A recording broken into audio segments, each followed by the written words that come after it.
What's up? A few months ago, I case swapped from a completely bare bones and subtle white build to RGB for days. This has been the only time I've ever had an RGB case or I've ever messed with RGB whatsoever, but I thought it was missing one thing, and that is where this guy comes into play.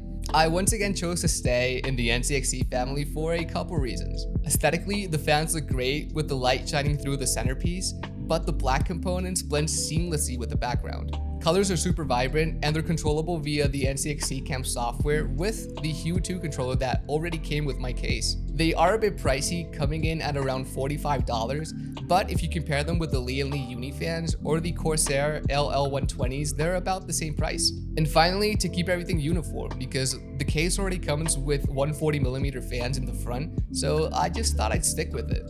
Unboxing quality products is such a nice experience. You can tell just by the packaging aesthetics and feel how good a product will be.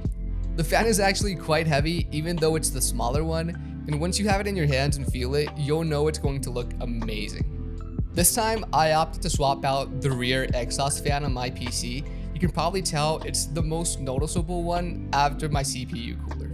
I'll probably swap out the top 140mm fan for one of these in the future, as well as my AIO, but having a 3600X and not overclocking it, just running it at base levels, I really don't need it.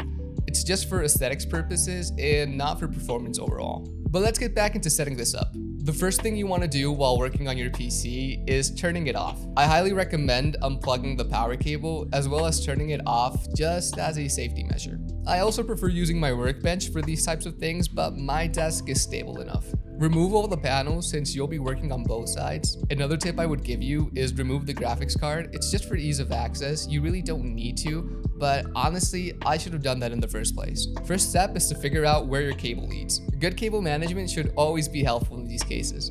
I have a fan controller, so all my cables should make their way up there. When you've singled out which one you're swapping, just unplug it. Now it's just a matter of unscrewing your fan, which is always fun.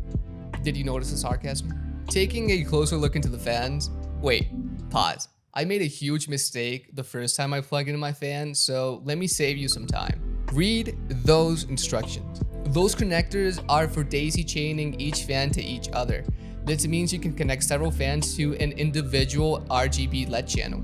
It took me hours to get this situated, but eventually I managed to connect the fan in the back to the fans in the front. I do think they provide a motherboard RGB connector cable, so you don't have to go out of your way to remove your fans and YOLO a cable throughout your motherboard just so you can get rainbow on your fans, but I took the hard route.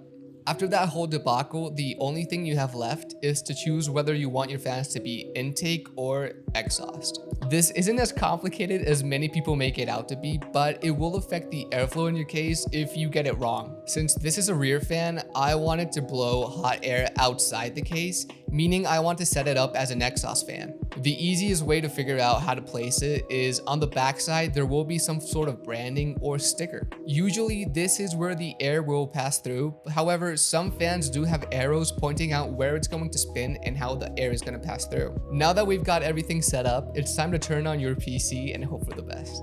I wouldn't really place the panels back on until you know everything's working.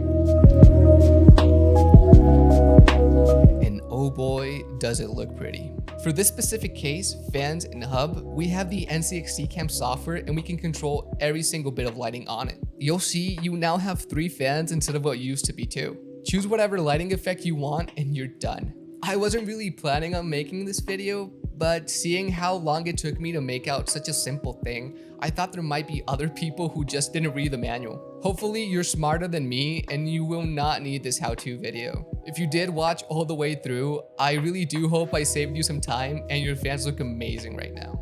I hope you guys enjoyed my mistake. Remember that a like and a sub goes a long way. I'll see you next time. Bye.